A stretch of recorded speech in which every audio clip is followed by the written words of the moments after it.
네, 제가 어제 금요일 날 말씀드렸듯이 그 부모 공경의 원리도 그렇고 교회의 그 부흥을 계속 이어나가기 위한 원리도 그렇고 먼저 세대들을 존중하고 공경할 때 그들의 어깨 위에 서서 그 다음 단계 하나님 나라의 사역을 이어갈 수 있다. 그렇지 않고 윗세대들을 공경하거나 존중하지 않으면 그 유업이 끊어져서 다시 맨 땅에서부터 시작을 해야 된다. 이제 그랬는데 어떻게 보면 저 오늘 메시지도 전반부는 이 시대에 복음을 전했던 많은 주의종들이 전했던 그런 그 메시지와 크게 다르지 않습니다. 그러나 후반부는 하나님이 저희가 믿기는 저에게 주신, 저에게 계시하신 그들의 계시 위에 주신 계시라고 믿습니다. 그래서 오늘은 그 십자가가 두 가지 메시지를 전한다고 본다면, 첫째는 불신자들에게 어떤 메시지를 전하고 있으며 믿는 우리들에게는 특히 어떤 메시지를 강조하고 있는지 두 가지로 나누어서 말씀을 생각해 보기 원합니다. 여러분 그 본문 말씀 같이 읽겠습니다. 본문 말씀 누가복음 9장 18절로 26절 시작.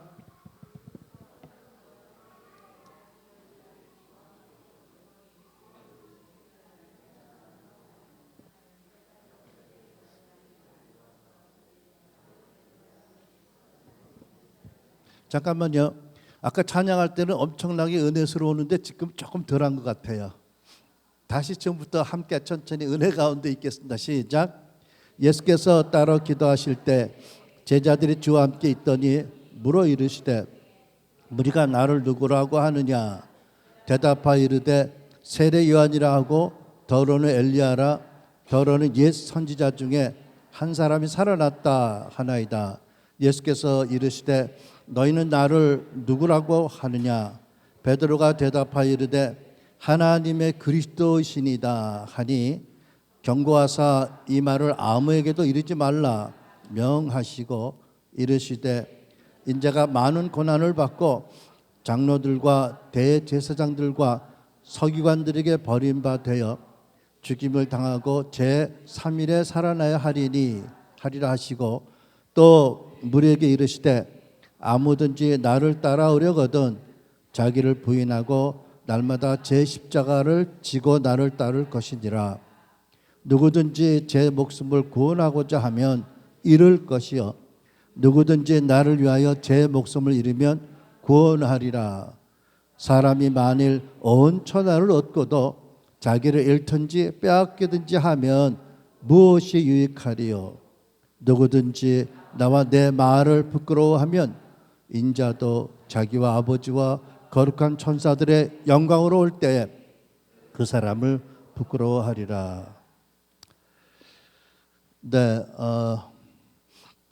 여러분 요즘은 애니메이션을 많이 보잖아요. 그래서 뭐 동물들이 대화하고 뭐 이런 것을 보는데 그런 개념으로 만약 우리 한대교회 건물 위에 우뚝 올라서 있는 십자가가 인격이 있고 입이 있고 말을 한다, 눈이 있고 그러면 뭐라고 말을 할 것 같으세요? 교회마다 높이 세워 있는 십자가에 인격이 있고 눈이 있고 귀가 있고 입이 있다 그러면 여러분 그 십자가가 뭐라고 외칠까요? 우리 담임 목사를 쳐다봐라 뭐 이럴까요? 설마 그러진 않겠죠? 여러분 어떻게 생각하세요? 너희는 주 예수를 바라보라 이렇게 소리치지 않을까요? 그렇죠? 십자가는 복음을 상징하는 그 모형물이니까 십자가는 복음을 또 복음의 주인인 예수 그리스도를 크게 외치겠지요. 아멘. 네, 저는 그렇게 생각을 했습니다. 그래서 하나님께서 오늘 십자가를 통해서 우리에게 어떤 메시지를 주실까를 생각해 본 거고요. 그래서 먼저는 십자가가 믿지 않는 세상 사람들에게 뭐라고 말씀할까, 어떤 메시지를 전할까를 생각해 보았는데 결론은 십자가는 사람들이 짓는 죄가 무엇인지, 죄의 본질과 그 결과가 무엇인지를 크게 외치고 싶어 할 거라고 믿습니다. 그렇다면 한번 생각해 보겠습니다. 죄라는 것은 무엇인가? 죄는 같이 읽습니다. 거기 노트의 시작. 하나님의 의로운 기준에 이르지 못하는 모든 것이 다 죄이다. 사람들의 나쁜 말과 행동뿐만 아니라 그릇된 동기, 생각, 사상 등이 다 죄에 포함된다. 여러분 믿으세요? 예수께서 탐심을 품는 자마다 이미 죄를 범했다고 하시잖아요. 그러니까 우리의 드러나지 않는 속 생각도 죄를 질 수 있다는 거지요. 그러니까 꼭 행동이 아니고요, 꼭 범죄가 아니라는 거지요. 하나님의 의로우신 표준에 이르지 못하는 모든 것이 다 죄에 속하는 것이다. 그렇다면 모든 사람이 죄를 범하였음에라는 말씀에 아멘할 수밖에 없겠죠. 네. 로마서 3장 23절 모든 사람이 죄를 범하였으므로 하나님의 영광에 이르지 못합니다. 그런데 성경은 사람이 다 욕심과 탐욕 때문에 스스로 선택을 해서 죄를 지는 것이라고 알게 합니다. 야고보 4장 1절로 2절 무엇 때문에 여러분 가운데 싸움이나 분쟁이 일어납니까? 그것은 여러분의 지체들 안에서 몸 안에서 싸우고 있는 유욕에서 생기는 것이 아닙니까? 육신의 정욕에서 생기는 것이 아닙니까? 여러분은 욕심을 부려도 얻지 못하면 살인을 하고 탐내어도 가지지 못하면 다투고 싸웁니다. 이렇게 말씀합니다. 여러분 여기 유욕이라는 것은 꼭 뭐 육신적인 정욕이라든지 물질에 대한 탐욕뿐만 아니라 개인주의적인 생각, 또 사람들을 다스리려고 하는 생각, 사람들을 통치하려는 생각도 여기 유욕에 속하는 거예요. 그렇죠? 여러분 창세기 보면 아담과 하와가 범죄했을 때 하나님께서 하와에게 뭐라고 말씀하죠? 너는 이제부터 남편을 다스리려고 하겠지만 이렇게 말씀하세요. 그러니까 역시 부인들이 남편을 다스리려고 하는 그런 뭐라고 할까? 그 성경적인 욕구가 대단히 커요. 근데 하나님께서는요, 내가 너희를 다스리겠다고 하시지 뭐 남편이 아내를 다스린다, 아내가 남편을 다스릴 거다 이렇게 안 하세요. 그렇죠? 그러니까 우리 자매 여러분들 결혼하신 분들이나 결혼할 분들은 남편을 내가 지배하려고 하겠다는 생각은 그 죄의 결과인지 아시고 내려놓으십시오.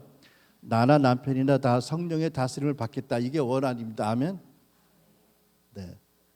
그 남편들도 만만치 않아요. 안 당하거든요. 말을 안 해도 끝내 자기 고집대로 하려고 하거든. 그러니까 다스리려고 하고 고집대로 하고 이게 다툼의 원인이잖아. 다 그래요. 저희 가정도 그렇다고 생각해요. 지금까지, 아직까지, 언제까지, 얼마까지. 네. 자, 그 다음에 죄는 죄를 짓는 우리의 마음을 어둡게 하고 생각을 혼란하게 하고 어리석게 만듭니다.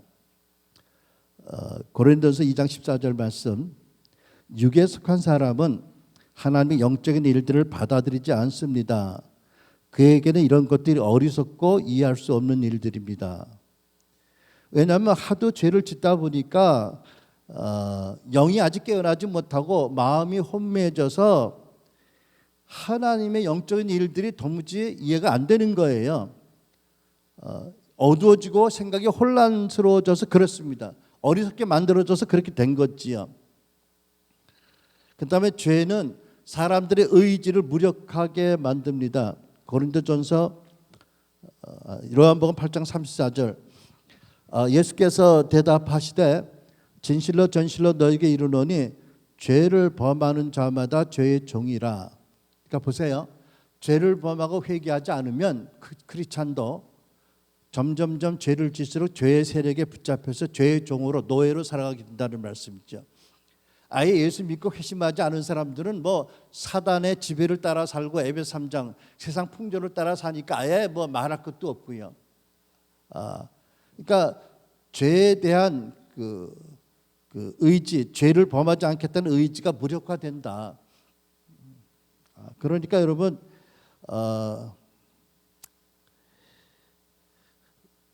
죄는 계속해서 우리의 그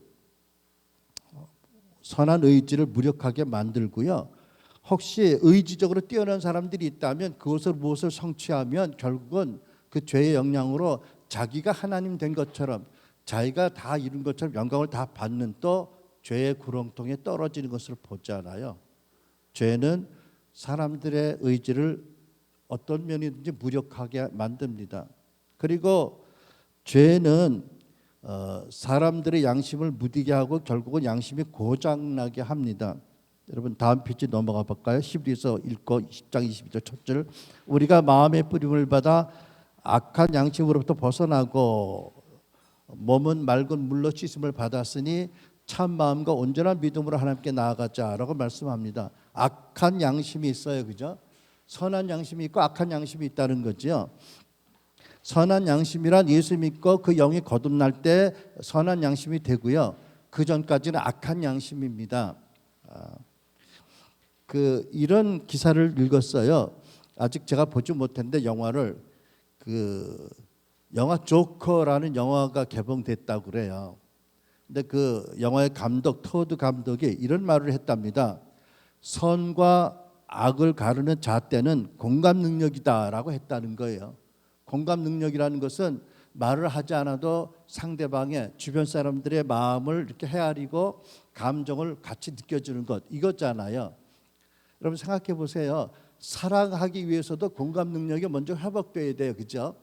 근데 돌 같은 마음에는 공감 능력이 없어요. 그러니까 여러분 다른 사람을 느끼지 못하고 다른 사람의 불행을 같이 공감해서 안타까워지 않는 것이 바로 악이다. 그것이 바로 죄인 거예요, 그죠? 그 타락한 사람들의 양심인 거, 무뎌진 거예요. 여러분 오늘날 얼마나 많은 사람들이 공감 능력을 잃어서 죄책감을 잃어버리고 양심을 잃어서 남에게 해로운 짓을 하고도 죄책감을 전혀 안 느끼고 뻔뻔하게 살잖아, 그죠? 공감 능력이요. 이게 사실은 영의 기능인데 어쨌든 거듭날 때 하나님이 회복하시는 것 중에 하나예요.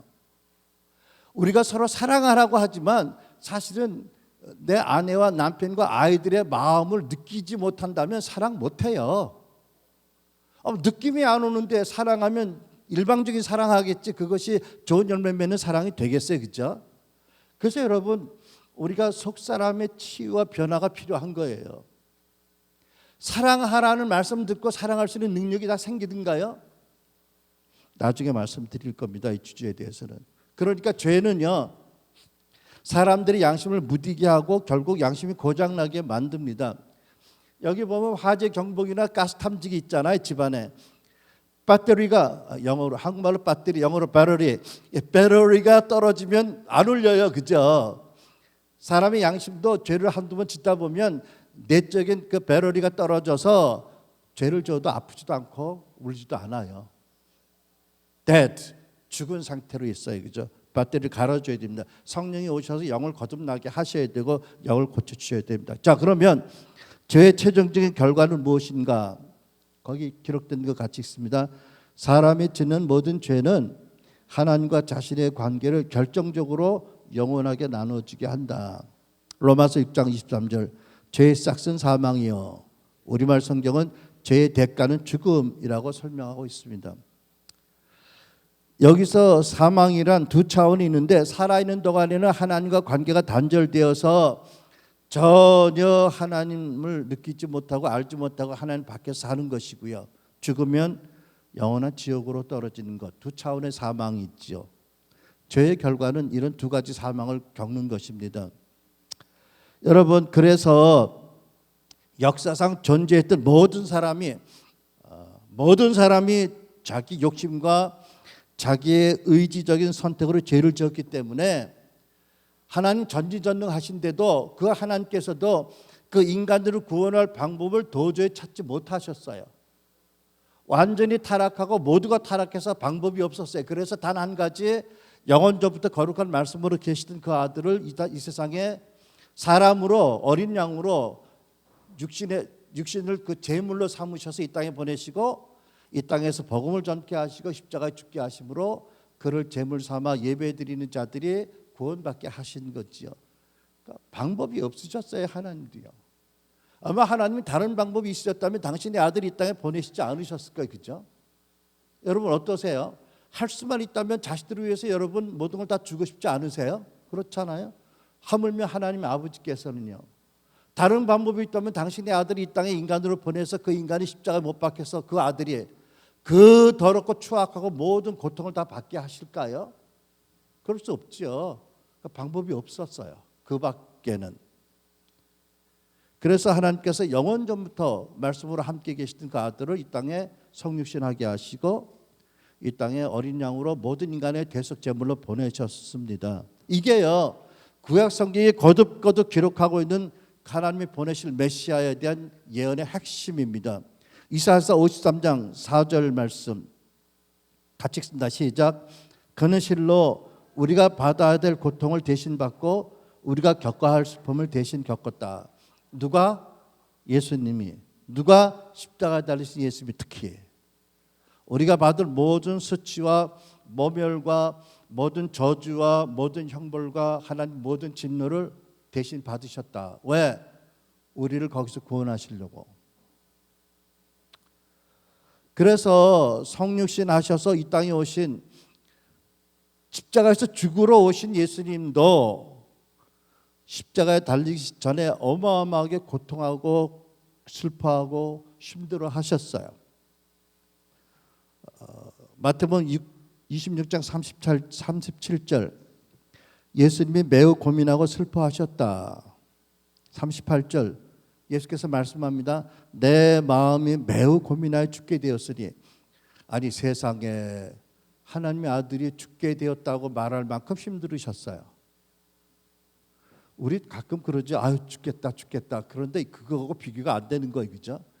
하나님의 아들이, 거룩한 분이, 전능한 분이 오죽하면 내 마음이 매우 고민하여 죽게 되었다고 제자들에게. 이거 보면 하나님도 솔직하세요. 그죠? 그분 거룩하시거든요. 꿈이 없으세요. 제자들에게 혹시 무슨 메시아가 저래라고 잘못 오해할 가능성도 있지만 당신의 아픔을 고백을 하세요. 그리고 39절 얼굴을 땅에 대시고 엎드려 기도하여 이르시되 내 아버지여 만일 할만하시거든 이 잔을 내게서 지나가게 하옵소서. 그러나 나의 원대로 하지 마시옵고 아버지 마음대로 하소서. 그러니까 하나님 아들 예수님이 이 땅에 오실 때 메시아로 오셨잖아요. 그러니까 십자가에서 죽으시고 사흘 만에 살아나시기로 작정하고 오셨어요. 다 아셨어요. 그런데도 십자가는 끔찍한 거였어요. 왜? 인류의 모든 죄의 더러움과 형벌을 다 당신이 직접 받으셔야 되기 때문에. 자, 그래서 저는 이렇게 믿습니다. 십자가는 만약 입이 있다면 소리칠 것입니다. 너희를 위해서 십자가에 달린 예수를 바라보라. 부활하신 예수를 바라보라. 예수 그리스도를 바라보라고 소리칠 거예요. 그렇죠? 그게 우리가 입으로 전할 복음의 핵심이지요. 아멘. 자, 그러면 크게 두 번째로 그러면 여러분 특히 본문을 중심으로 해서 십자가는 믿는 여러분과 나에게 어떤 특별한 메시지를 전하고 있을까요? 예수께서 말씀하셨잖아요. 아무든지 나를 따라오려거든 자기를 부인하고 날마다 자기 십자가를 지고 나를 따르라고 하셨잖아요. 근데 여러분 이 말씀을 듣는 그 대상들을 보면 거기 여러 제자들이 있었거든요. 근데 그 제자들 가운데는 사도들이 이미 누가복음 6장에 사도들로 임명됐거든요. 사도들이 계세요. 근데 예외 없는 거예요. 사도가 됐든 평신도가 되었든 다 예수님이 이 말씀을 주셨어요. 그죠?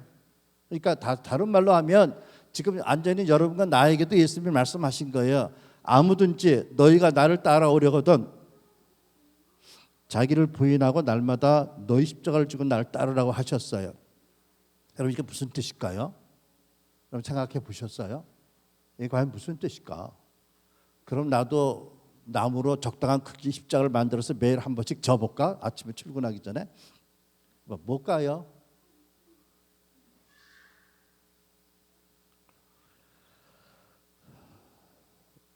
우리는 정말 날마다 우리 자신을 부인하고 우리 십자가를 지고 주님을 따르고 있는지.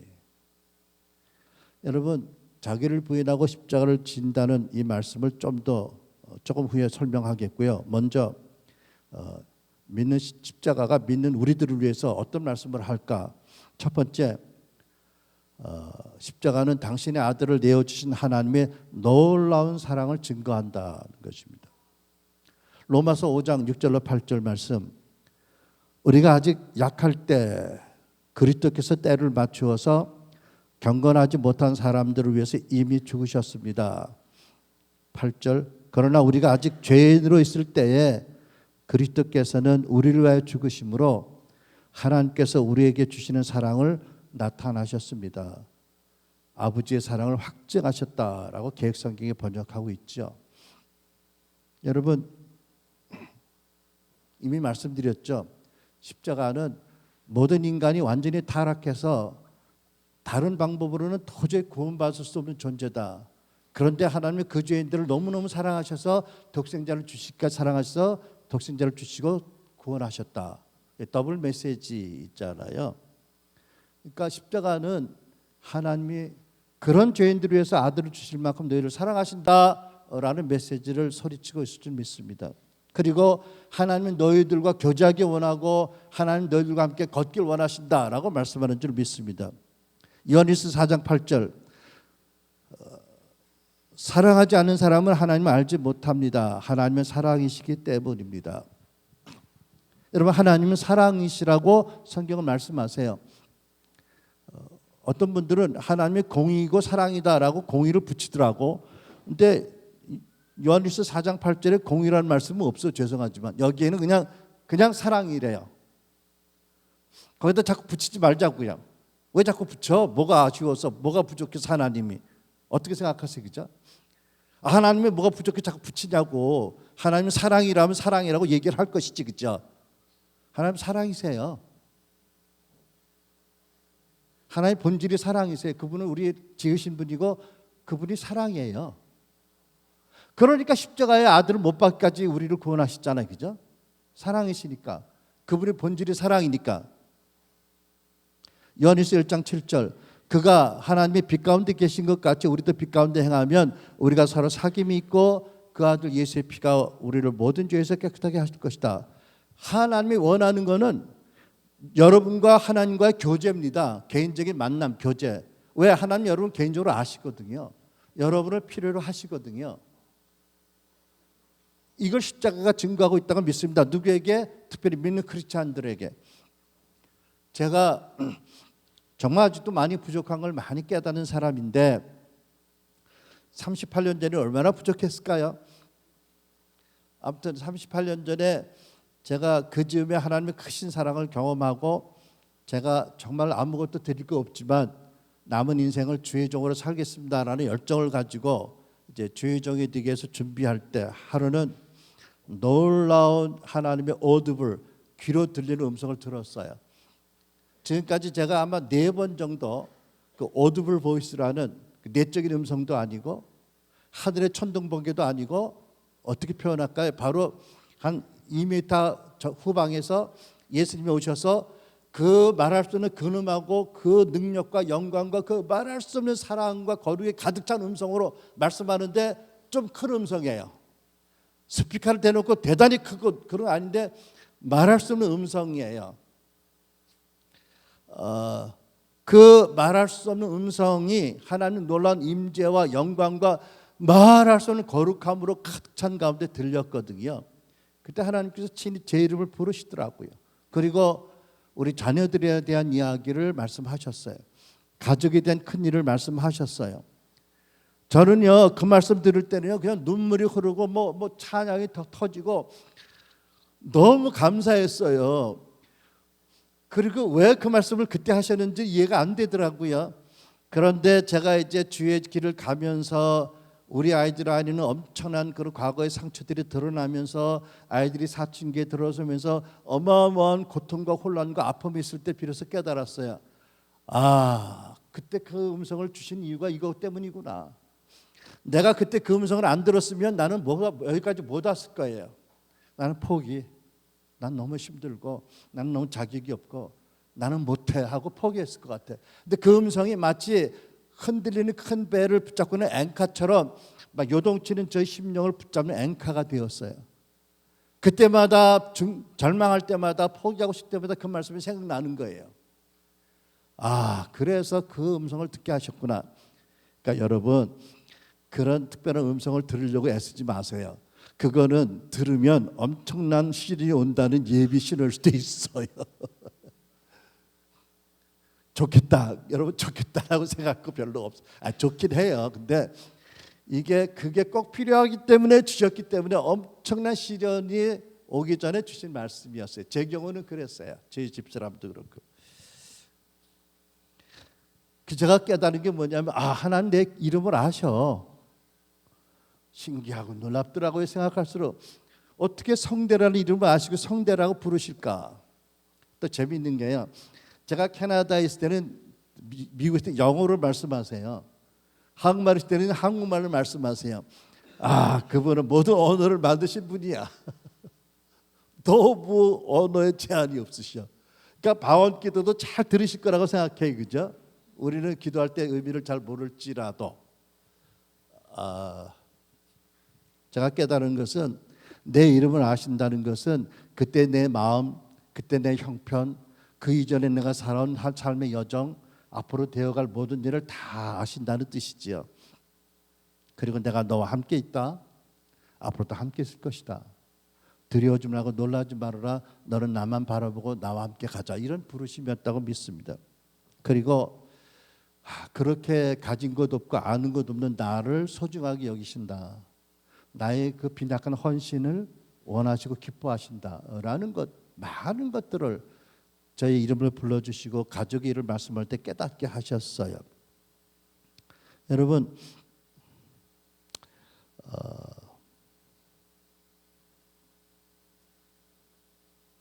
십자가는 하나님이 우리 개인을 모두 잘 아실 뿐만 아니라 우리 모두를 깊이 사랑이기 때문에 사랑하신다는 진리를 외치는 줄 믿습니다.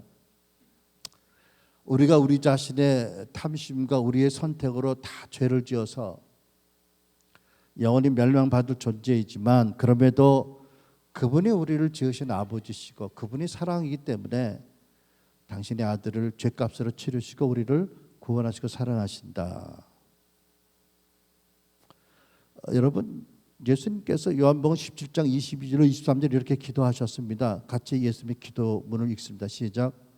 나는 아버지께서 내게 주신 영광을 그들에게, 제자들에게 주었습니다. 여러분에게 주었습니다.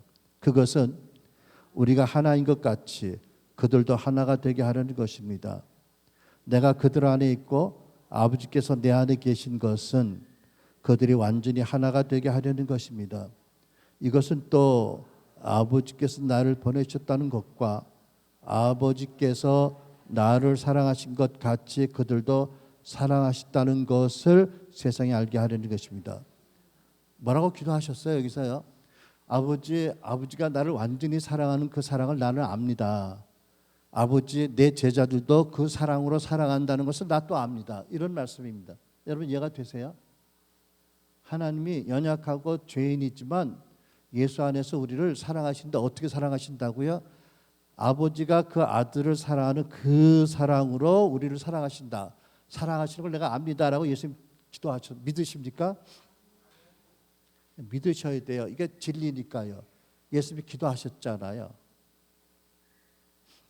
여러분이 예수님보다 잘났어? 왜 하나님이 그렇게 사랑하는 사랑을 안 믿고 스스로를 업신여기고 스스로를 미워해? 그런 분 없으시기 바랍니다. 아멘. 예수님이 기도하셨잖아요. 아버지, 나를 사랑하신 그 사랑으로 이 제자들을 사랑하는 걸 내가 압니다. 그러면 그 사랑을 믿으셔야 되잖아요. 그죠? 나는 부족해도. 그러니까 감격할 수밖에 없잖아요. 그죠? 네. 그래서 십자가는 하나님 우리를 그렇게 사랑하신다라는 것을 외치고 알게 합니다. 두 번째, 십자가는 하나님이 예수 그리스도 안에서 다 이루신 모든 것을 기억하고 항상 감사함으로 따르라고 외치고 있는 줄 믿습니다. 요한복음 19장 30절 말씀 같이 읽습니다. 시작. 예수께서 신 포도주를 드시고 다 이뤘다 하고 말씀하신 뒤에, 이게 어디예요? 십자가에서 달리셔서 운명하시기 직전입니다. 뒤에 머리를 떨어뜨리시고 숨을 거두셨다. 개역성경, 예수께서 신 포도주를 받으신 후에 이르시되 다 이루었다 하시고 머리를 숙이니 영혼이 떠나가시니라. 여러분, 죽음이란 육체와 우리 영과 혼이 나눠지는 거잖아요. 우리가 이제 그러니까 죽음의 순간을 맞이할 때 우리 육체는 이제 썩어지기 시작해서 흙으로 돌아갈 거고요. 우리 영과 혼은 하나님께로 갈 겁니다. 그렇죠? 아멘. 예수님은 십자가에서 죽으실 때 다 이루었다라고 말씀하셨어요. 무엇을 다 이루셨을까요? 아버지께서 나에게 이 세상에 가서 하라는 일은 다 이루었다라고 말씀드린 거예요. 그 중에는 뭐가 포함돼요? 십자가에 못 박혀서 그 끔찍한 수치와 저주와 고통을 겪는 것까지 다 행했습니다 라는 고백이 있지요. 누구를 위해서? 우리를 위해서. 그런데 여러분, 부활하신 예수님 지금도 다 이루고 계세요. 지금도 다 이루고 계세요. 어떻게? 지금도 당신을 믿고 당신의 이름으로 하나님 앞에 나오는 자들을 다 구원하고 계신다고 성경은 말씀하고 있기 때문입니다. 히브리 7장 24절 25절 시작. 예수는 영원히 계심으로 그 제사장 직분도 갈리지 아니하느니라. 그러므로 자기를 힘입어 하나님께 나아가는 자들을 온전히 구원하실 수 있으니 이는 그가 항상 살아계셔서 그들을 위하여 간구하십니다. 여러분 믿으십니까?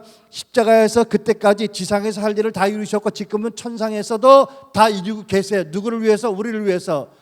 우리 연약하고 부족해요. 세상에 참으로 악랄하고 세상에 타락해 있어요. 이 세상에 살면서 믿음을 지키고 더 나아가서 복음을 전하고 예수의 제자로 살기에 너무 버거운 일이 많아요. 그럴 때마다 우리가 예수 이름으로 하나님 앞에 나아가면 누가 살아계셔서 우리의 대제사장이고 중보자인 예수님이 살아계셔서 우리를 위해서 기도하심으로 우리를 지금도 구원하고 계신다. 어떻게? 다 이루고 계세요. 아멘. 그게 아까 부른 찬송 소망의 근거잖아요. 그죠? 예수 우리의 소망입니다. 그죠? 살아계셔서 다 이루고 계세요. 아버지께서 원하는 것들을 우리를 위해서. 그래서 여러분, 성령이 우리에게 오셔서 은혜를 깨닫게 하시면 우리가 참으로 감사함으로 예수님을 따르게 되는 거지요.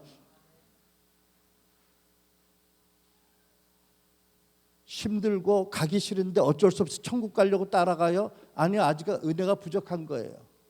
은혜를 깨달으면 정말 하나님께서 예수 안에서 이루신 일, 이루고 계시는 일, 하나님 얼마나 나를 사랑하시는지, 얼마나 나를 개별적으로 아시는지, 얼마나 나를 원하시는지를 안다면 힘들어도 힘든 줄 모르고 기쁨과 감사로 가야 되지 않겠어요? 그죠? 네. 예수께서 그래서 십자가에 죽으시기 전날 밤에 마지막 날 성찬을 하면서 마지막 날 그 성찬식에서 제자들이 말씀하셨잖아요. 누가복음 22장 19절. 예수께서는 또 빵을 들어서 감사를 드리신 다음에 떼어서 그들에게 주시고 말씀하셨다. 이것은 너를 위해서 주는 내 몸이다. 너희는 이것을 행하여 나를 기억하라. 예수님이 채찍 맞으시고 십자가 못 박혀서 허리와 양발 양손에 어마어마한 상처를 입고 피를 흘리고 돌아가셨어요. 기억해라. 내가 너를 준 것이다. 내 몸이다. 성탄할 때마다 예수님을 기억하고 감사함으로 따르라 이렇게 부르신 거지요. 그런데 여러분, 우리는 어떤가요? 우리가 예수님이 이 말씀처럼 하나님의 그 놀라운 사랑과 그 놀라운 구원 때문에 항상 감사하는지요? 혹은 내 인생의 형편과 조건과 내 주변 사람들과 비교해서 내가 부족하거나 또는 우리 가족이 연약해서 우리 가족의 한계 때문에 감사를 잊어버리고 불평하고 짜증내고 원망하고 다투고 싸우고 그러지는 않는지요? 성찬식으로 당부하신 말씀을 잊어버린 모습이 있지요. 여러분, 다음 페이지 보겠습니다. 우리가 처한 인생의 조건과 환경이 하나님의 사랑과 예수님의 십자가 은총보다 더 큰가? 더 큰가?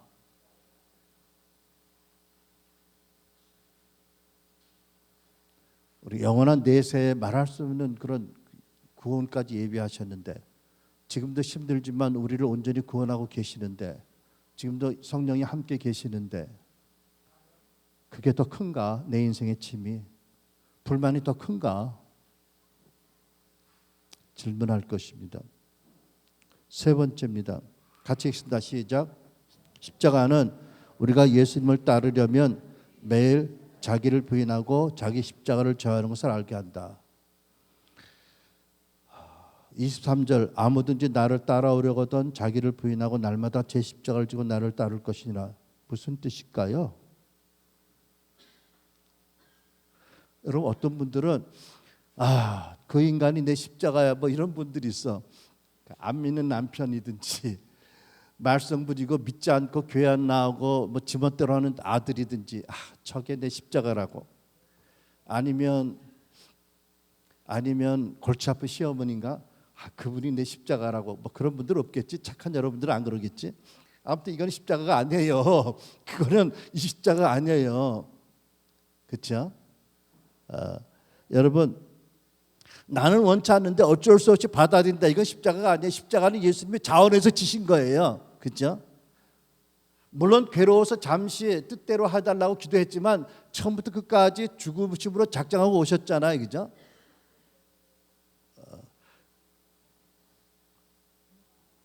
우리 십자가는 어쩔 수 없이 받아서 지는 게 절대 아닙니다. 예수님을 따르기 위해서, 예수님을 닮기 위해서 감사함으로 자원해서 지고 가는 게 십자가예요. 여기서 말하는 십자가입니다. 그렇죠? 네. 우리가 예수님을 따르기 위해서, 예수님을 본받기 위해서, 마음이 변화되고 성화되기 위해서, 그리고 하나님 나라를 여러 가지 봉사로 또 사역으로 섬기기 위해서 힘들지만 물론 자원해서 감사함으로 지는 것이 십자가인 거예요. 여기서요. 여러분 사도 바울이 난 날마다 죽노라고 고백했죠. 자 한번 생각해 봤어요. 이 양반은 왜 날마다 죽고 날마다 살아나나? 어떻게 날마다 죽고 어떻게 날마다 살아나실까 생각해 봤습니다. 무슨 뜻일까요? 1차적으로는 하나님께 받은 은혜와 사랑과 사명이 너무 커서 복음을 선교하는 사명이 때로는 위험하고 정말 짐승과 싸우는 것 같은 그런 그 절망적인 순간도 있지만 그럼에도 불구하고 하나님의 부르심을 해서 결코 뒤로 물러서지 않겠다. 내가 죽을지언정 뒤로 물러서지 않겠다. 이런 뜻으로 쓰신 거라고 생각합니다. 두 번째는요. 하나님의 어마어마한 기름 부으심으로 사역하는 동안에 부지 중에 사람들의 눈에 당신이 크게 보여서 예수님을 가릴까 봐. 당신이 사도 바울이 행한 일이 어마어마하게 크기 때문에 사람들 보기에 오히려 예수님을 가리고 자기가 드러날까 봐 날마다 죽노라고 고백하지 않았을까요? 무슨 말씀인지 이해가 되세요? 여러분 베드로가 안진병 일으키고 뭐라고 말합니까? 왜 이상한 눈치를 쳐다보냐고. 사람들이 눈이 휘둥그레졌어요. 그러더니 이야 베드로 대단하구나. 어떻게 저 사람을 우리가 아는 저 사람을 살려? 그러니까 베드로가 말하잖아요. 그치 내 경건이 아니고 내 능력이 아니다. 예수께 하나님께서 예수를 영원하게 하셨다. 내가 한 게 아니다. 너희들이 알다시피 내가 열흘 전에 예수를 배신한 자가 아니냐. 나는 연약한 자다. 그 예수님이 지금 나와 함께 계시고 하나님 그 예수를 영원하게 하셨다. 내 경력과 능력이 아니라 굳이 설명하잖아요. 그죠? 왜? 사람들 눈에 예수보다 크게 보이고 싶지 않아서. 그게 안 되니까. 그게 재앙이니까. 그래서 날마다 두렵고 떨림으로 죽고 살지 않을까요, 여러분? 자기가 이룬 성과가 너무 크니까. 얼마나 어마어마한 능력이 나타나니까 자기가 의도하지 않지만 사람들이 보기에 바울이 예수보다 더 크게 보일까 봐. 그래서 나는 날마다 죽노라고 하지 않았을까요? 고린도 교회에는 심지어 예수파도 있고 바울파도 있고 베드로파도 있었다니까. 이거 심각했거든요. 그죠? 무슨 교회 예수파가 따로 있고 베드로파가 있고 바울파가 있고 뭐 아볼로파가 있을까? 참 고린도 교회도 문제가 많았어. 그런데도 하나님 사랑하시잖아. 그죠? 놀라워요. 여러 가지로. 그죠? 여러분 교회도 뭐 김익현 목사파가 있고 사모님파가 있고 뭐 장모님파가 있고 뭐 이러진 않겠지 설마. 네. 고린도후서 12장 5절로 6절 사도 바울의 고백입니다. 자기가 천국 갔다고 놀란 계시 받은 것을 이야기하면서 이렇게 이어서 말씀합니다. 시작. 내가 이런 사람을 위해 자랑할 것이나 내 자신을 위해서는 약한 것들 외에 자랑하지 않겠습니다. 보세요. 그러니까 사도 바울은 자기의 잘남을 자랑하지 않았어요. 사실은 크리스찬들은 스스로 잘남을 자랑할 이유가 없어요. 왜? 우리는 필요하면 하나님이 잘나게 보이게 하시기도 하겠고 그러니까 우리는 대신 우리를 위해서는 모자라고 잘못하고 약한 것만 자랑하는 게 맞는 거예요. 자기 잘난 거 자랑하면 이제 우상이 되겠다는 소리와 똑같아요, 그죠? 왜 대답들이 없어? 지금 머릿속에 열심히 좀 분별하시니까 저 사람 말이 맞나 틀리나? 맞아요. 여기 있잖아. 여기 사도 바울도 나는 나를 위해서는 약한 것들에 자랑하지 않겠대요. 만일 내가 자랑하고자 해도 어리석은 사람이 되지는 않을 것입니다. 그 이유는 내가 참 말을 할 것이기 때문입니다. 그러나 나는 자랑을 그만두겠습니다. 같이 쓴다. 시작. 이는 어느 누구도 나를 보는 것이나 내게 듣는 것 이상으로 나를 평가하지 않게 하기 위한 것입니다. 사도 바울은 사람들이 자기를 높이 볼까 봐 두렵고 떨었어요. 사람들이 자기를 높이 평가할까 봐 두렵고 떨었어요. 그래서 나는 날마다 죽기 원해요.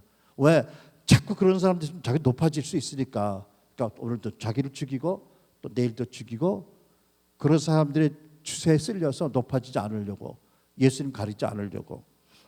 여러분, 우리는 사도 바울이 살았던 시대보다 더 타락하고 더 불의한 세상에 살고 있습니다. 그 가운데서 우리는 믿음과 사랑으로 복음 전하고 예수의 증인이 되고 하나님 나라를 섬겨야 됩니다.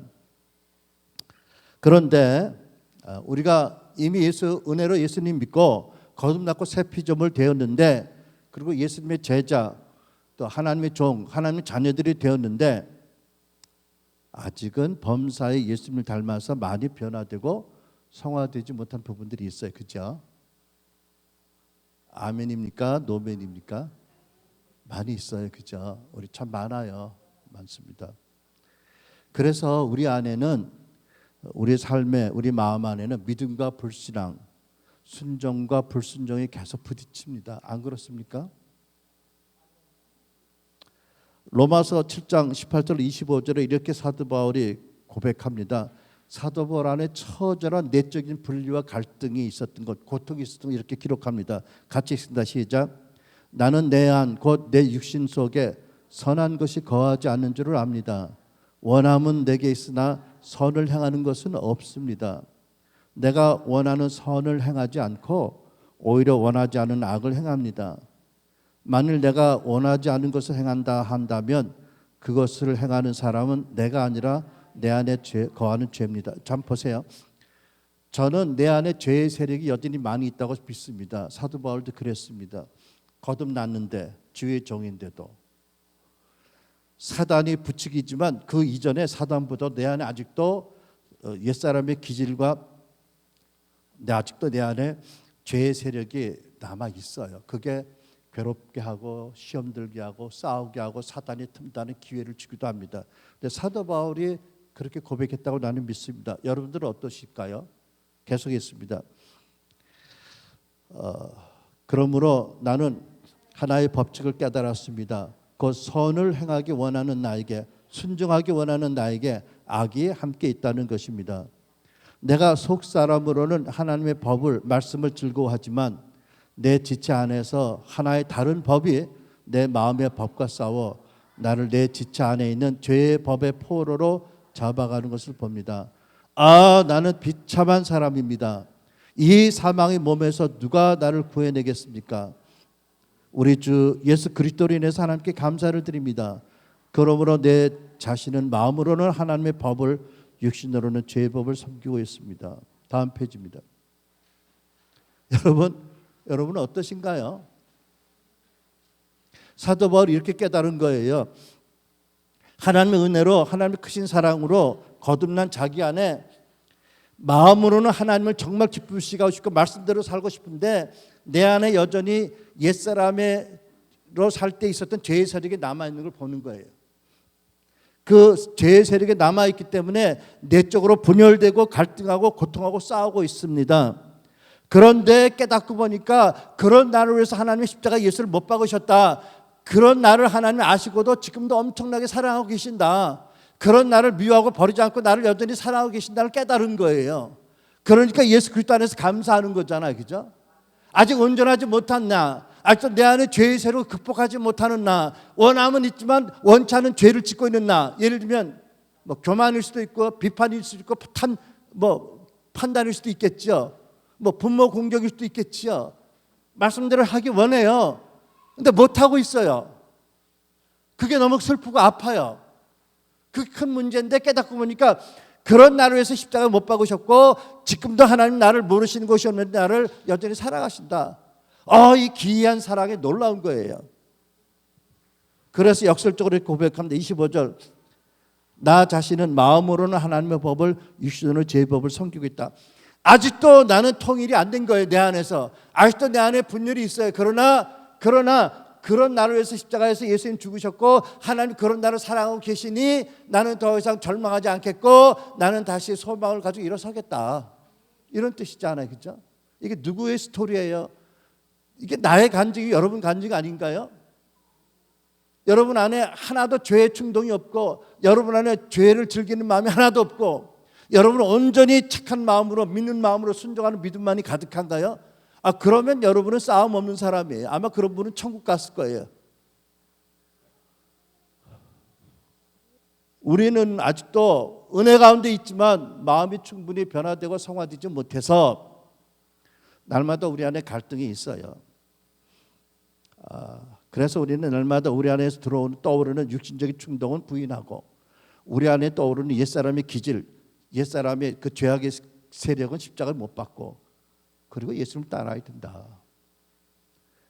아무든지 나를 따라오려거든 자기를 부인하고 날마다 자기 십자가를 지라는 말씀에는 이런 뜻이 있다고 믿습니다. 갈라디아 5장 16절 17절 이런 말씀이 있잖아요. 같이 쓴다. 시작. 내가 이르노니 너희는 성령을 따라 행하라. 그래야하면 육체의 욕심을 이루지 아니하리라. 육체의 소욕은 성령을 거스리고 성령은 육체를 거스리나니 이 둘이 서로 대적함으로 너희가 원하는 것을 하지 못하게 하려 함이라. 성령님은 말씀을 따르라고 우리를 붙잡고 계시고 우리 안에 육체의 소욕은 죄를 따라가라고 나를 속삭이고 나를 끌어가고 이거 싸우고 있는데 사도 바울이 당부는 너희는 그럴 때 성령을 선택하라는 거잖아요. 이 갈등이 없다는 얘기가 아니에요. 갈등이 있다. 이 싸움이 있다. 분열이 있다. 그럴 때 네가 은혜를 의지해서 최종적으로 뭘 잡느냐가 중요한 것이다. 그리고 더 중요한 것은 그렇게 갈등하는 너를 하나님이 지금도 알고 계시지만 사랑하신다. 그런 거 아니겠어요, 여러분?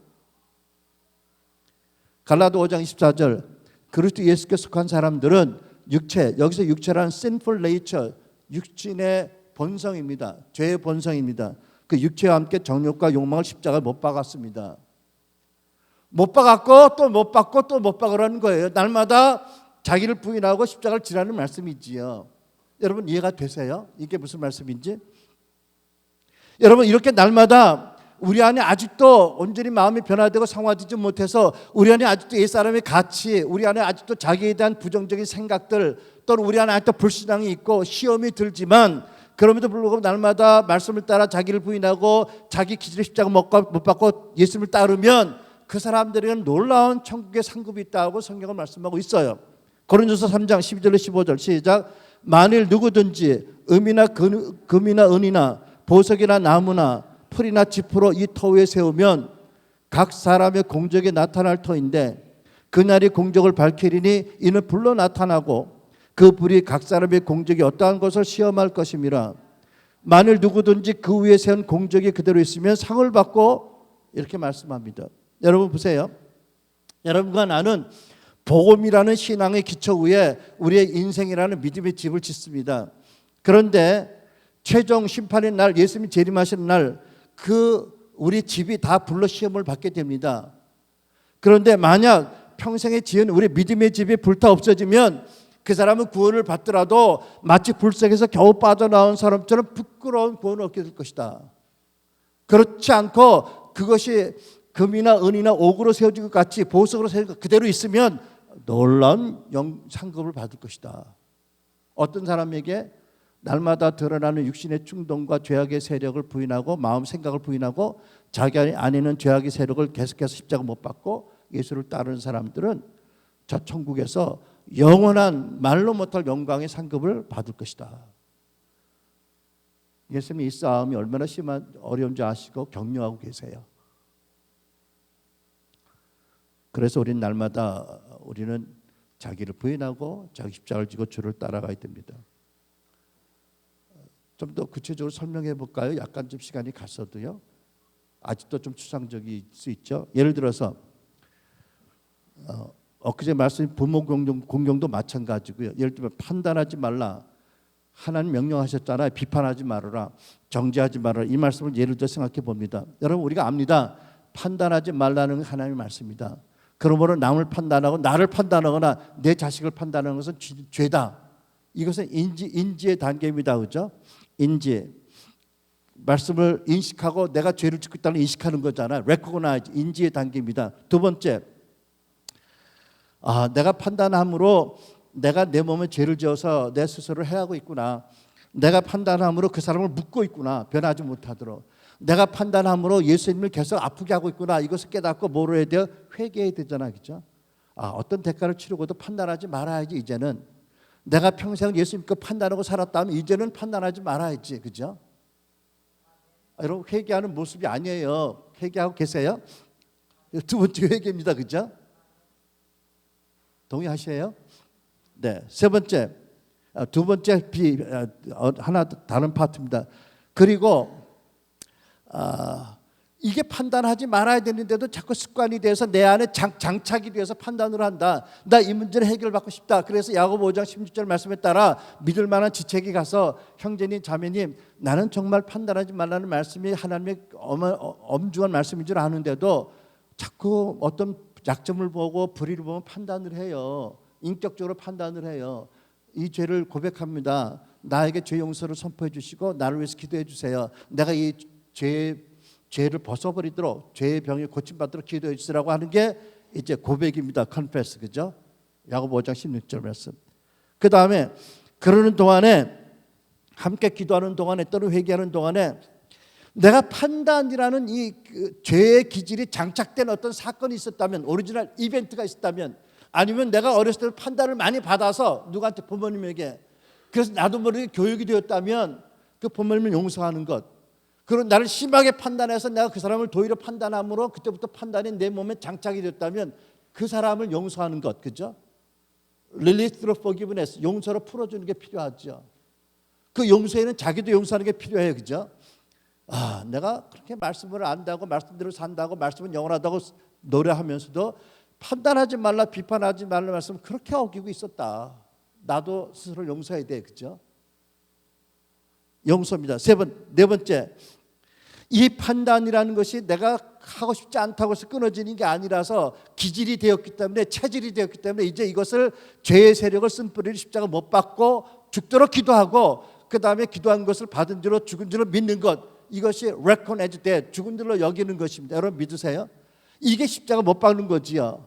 그 다음에 다섯 번째 부활입니다. 이제는 하나님 말씀처럼 나쁜 것을 보고 판단하는 대신에 좋은 것을 보려고 애를 쓰고 좋은 것을 칭찬해주고 그리고 남의 장점을 보는 그런 좋은 기질을 갖고 축복하는 존중해주는 그런 능력을 달라고 내게 없으니까 그런 마음을 달라고 기도하는 게 부활입니다. 여러분 이해가 되세요? 그러니까 이 판단하지 말라는 말씀을 알았다고 저절로 되는 게 아니더라고요. 왜? 우리 안에 문제가 뿌리들이 있어요. 사랑하라는 말씀을 알지만 여러분 아까 말씀드렸죠. 내 마음이 돌 같아서 공감 능력이 없는데 사랑이 안 되거든요. 그냥 사랑해야지 하나님 사랑할 능력을 주세요 라고 소리친다고 사랑이 되든가요? 내가 보기에는요 고장난 자판기에다 동전을 아무리 넣어도 스프라이트가 안 나와. 막 두드려도 안 나와. 발길로 차도 안 나와. 거기다 전화해도 응답도 없어. 왜? 고장났어. 그러면 어떻게 돼요? 치유를 받고 변화를 받아야 되고 문제를 해결해야 되잖아. 그죠? 여러분 우리가 신앙생활하면서 두 가지 조심할 이단적인 영향이 첫째는 영지주의입니다. 좋은 지식, 신령한 지식을 많이 알므로써 우리가 변화된다는 것. 이건 이단적인 사상이. 두 번째 자력주의입니다. 내가 열심히 노력하면 될 거다. 글쎄요. 아닙니다. 그렇다면 십자가가 필요 없고 그렇다면 부활이 필요 없겠죠. 그냥 예수님 죽지 않으셔도 사랑하라 순종하라 하면 됐을 거 아니에요. 그죠? 왜 하나님이 예수님 죽기까지 하셔서 보혈을 흘리고 왜 하나님의 아들을 죽기까지 하시고 십자가 하시고 왜 부활하시고 그리고 아무든지 나를 따라오던 자기를 부인하고 십자가를 지라고 하셨을까요? 그 비밀 있잖아요. 그죠?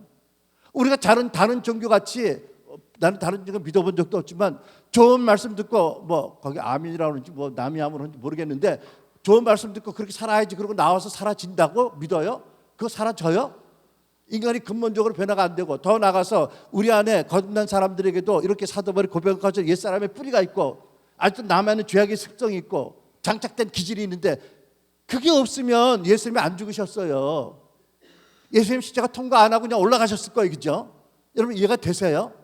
왜 하나님이 그 참혹하고 지독한 십자가 예수님을 통과하게 하셨느냐는 거지요. 그래야 비로소 당신의 제자들이 말씀대로 살 수 있으니까. 제가 섬기는 엘리야 집에서 강조하는 것이 있습니다. 소그룹 리더들이나 기도 상담 사역자들이 이렇게 강조합니다. 예를 들어 설명하는 거예요. 이렇게 말합니다. 당신의 그 짧은 경험과 지식과 은사로는 당신에게 오는 사람을 못 변화시킵니다. 왜? 우리는 우리 자신도 스스로의 힘으로 변화시키지 못하는 사람들이기 때문에. 그러면 진정 사람을 자유케 하고 변화시키는 분이 누구신가? 살아계신 예수님. 예수님이 오셔야 되는데 그럼 어떻게 되느냐? 예수님이 소그룹이나 상담 시간에 오셔서 예수님 일하게 하시려면 당신이 비켜나야 됩니다. 무슨 뜻이냐? 당신이 이제까지 배운 경험, 지식, 모든 은사 다 내려놓으십시오. 마치 아브라함이 아들 이삭을 내려놓듯이. 그리고 예수님 초청하십시오. 그분이 오셔서 오늘은 네가 저를 안아주고 함께 울어주는 게 원한다는 마음 주시면 그렇게 하십시오. 그렇게 하는 주체가 누구인가? 예수님이에요. 내가 내려놓은 것 가운데 오늘은 내가 이것 가지고 수술하겠다 하면은 마치 간호사가 주치의에게 도구를 넘겨주듯이 예수께 넘겨드리십시오. 그러면 누가 그 사람을 치유하고 누가 변화시킨 겁니까? 당신이 아닙니다. 우리를 통해서 일하신 예수님입니다. 이게 우리에게는 자기를 부인하고 자기 십자가를 지고 예수님을 따르는 방법의 하나예요.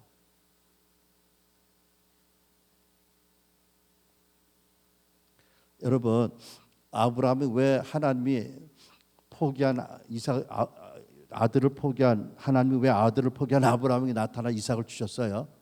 하나님이 아들 예수를 보내시기 위해서, 그죠? 언약하셨으니까. 근데 하나님이 왜 아브라함을 제단에 내려놓고 하셨어요? 우리가 받은 은사도 마찬가지입니다. 모든 것이 마찬가지입니다. 이게 하나님께로 온 거예요. 그런데 여러분 때때로 그것을 내려놓으셔야 돼요. 왜? 그렇지 않으면 은사가 마치 내 것처럼 착각하기 쉽고요.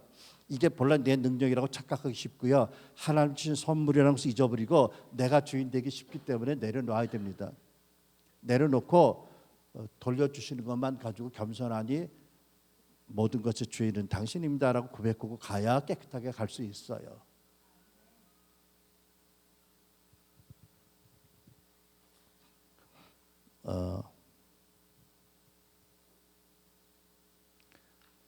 여러분 페이지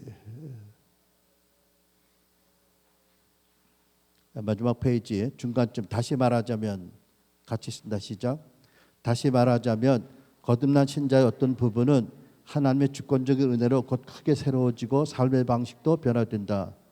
그러나 하나님은 우리 모두가 다 두렵고 떨림으로 구원을 온전히 이루도록 우리의 모든 부분을 다 주권적으로 완전하게 변화되게 하시지 않는다.